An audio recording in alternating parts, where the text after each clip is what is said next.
In this video, I'm going to cover 7 things that you can do to take the headache out of buying secondhand armies and make it as easy as possible for yourself to get some Warhammer on the cheap.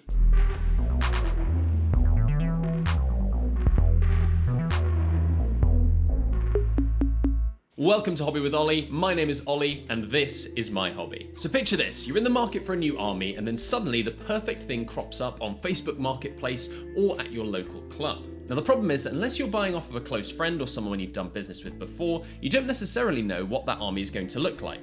Is it painted or plastic? Is it new on sprue or partially built? And even, is it real or recast? So number 1, know what you're getting yourself into. This video came about because I'm in the middle of sorting out some second-hand minis. If you're planning on buying an already fully painted army, expect to fork out the big bucks. But if you're like me and you're looking for a bargain bucket of bits that you can turn into your next project, then you're going to have some compromises and commit some time to making it work. Now either way, pick projects which are suited to you. Don't be swayed just because there's some guy at your local club who's turned around 47 different armies this year in the course of meta chasing the best tournament lists. You need to pick projects that suit your budget, both in terms of money, but also in terms of time that you're willing and able to invest. I'd love to hear about some projects that you've gotten yourselves into in the comments down below. Number 2 is buy some Biostrip. Now this is going to be for those of us, like me, who prefer to be in control of the painting of an army that you are purchasing. Normally when I'm buying anything, I'm looking at stripping it down and starting again. Now for me, I don't think I could ever just buy a fully painted army, as a lot of the fun of the hobby comes from that painting and making it your own. Now my go-to product for sorting out any paint left on models is Biostrip. Not sponsored yet. In the UK, you can buy this stuff on Amazon. Now this stuff is absolutely amazing. It starts stripping the paint right away. All you need to do is leave it in there for about 15 minutes and all the paint will just come right off, assuming you're using acrylics. Now I don't know how it functions with things like oils and enamels. I'd imagine you'll probably need to get some harsher chemicals for dealing with that. So here's that same model after about 15 minutes in the Biostrip. I'd normally recommend using gloves for this, but just so that I could access the camera, I am doing it barehanded. I'm just giving it a quick brush with an old toothbrush under some cold water. And just like that, it's back to grey plastic, ready for use in the next project.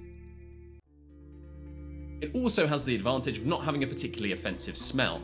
When I first tried stripping minis, I'd seen a guide online to use Dettol, which absolutely stank. Also didn't remove the paint very well and took ages to work.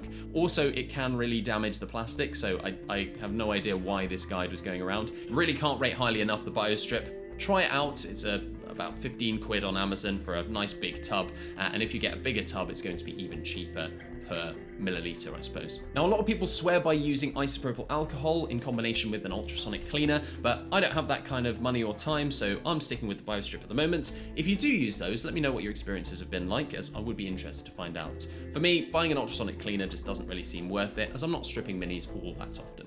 Number 3 is check that all the pieces that you need are there. Now, depending on where you're getting your models from, you might be getting a big old bag of bits that you don't know what to do with and you don't really know where they've come from. Maybe they've come from a particular kit, or maybe they're just somebody's bits box that's been accumulating over many years. Often the sorts of armies that you're going to be able to pick up are going to come with a vague notion of what kits they might have come from in a giant plastic bag. So just be prepared that you might have to do a little bit of sorting. Take a bit of time to sort through the pieces, arrange what you've got and what bits are missing, and that way you can start to think about any future conversions or green stuff work that you might need to do to fill in specific missing parts. Number 4, look at build guides online. So, you've managed to find out what you've got in the kit and you've got what looks like a full squad of Chaos Space Marines, for example.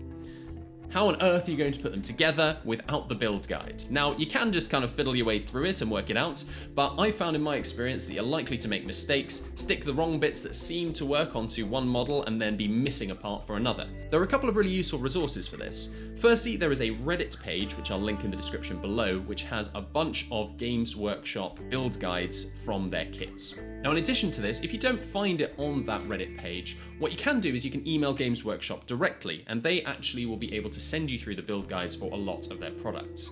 This might be a useful way to go if you are particularly looking for something rare, or if you're looking for something out of production. Number 5 is clear your hobby space ready for the arrival of the new project. Now, this is a little bit of housekeeping, but I've found that it's a really useful tip to make sure that you actually get on top of the new army that you've bought. The last thing we want is for it to sit in our pile of shame or our cupboard where we are never going to get around to it.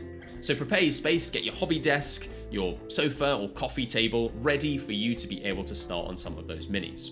As I mentioned before, you do generally save a lot of money by buying things secondhand, but you do make up for it by having to put in the time rearranging and sorting them. So getting everything in order before you start is going to make it much, much easier. This means you're able to get started on the new project while your excitement levels are high, you've opened the box, you've got that brand new army, and you're ready to crack straight on with it. Number 6 is to check for mold lines and flash.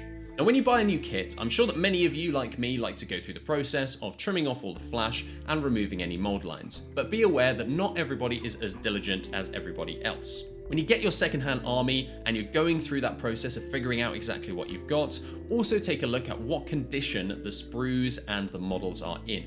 If you need to trim off some mold lines or you need to remove some flash, do this straight away, just so again you have everything ready to work on when you've got a bit of time. Now this is most easily done after the biostrip or stripping stage, just because it's going to make it much, much easier to spot where there's any unseemly mold lines or areas that you need to clip the flash off. Number 7 is come up with a plan to tackle the new project.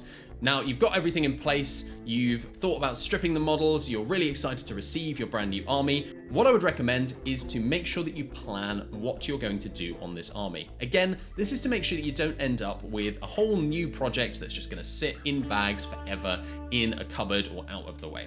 Often these kinds of army bundles, bits, be they painted or unpainted, tend to be quite large. So make sure that you've got available hobby time to you to be able to at least make a start on it. Think about color schemes, sub-assemblies, and anything else that's going to make your life easier while tackling the project. Remember, this tends to be a marathon, not a sprint, so make sure that you pace yourself in terms of tackling the different areas of your new project. You should be excited to come back to your painting table and continue on with the project. You shouldn't be dreading the mountain of grey plastic that you have in front of you. And so there you have it, 7 ways of getting models on the cheap and combating the grey plastic and making sure you can get it on the tabletop in no time. Let me know what the most challenging project you've ever tackled is in the comments down below. And in the meantime, my name has been Ollie, this has been my hobby, and I'll see you next time. Thanks for making it all the way to the end of the video. Bonus outtakes for you here. I managed to tip Biostrip all over my desk while I was attempting to clean the outside of it, and I only realised at this point when I lift the cup up and assume there's probably a hole in the bottom. But no, I'm just a moron. Happy hobbying!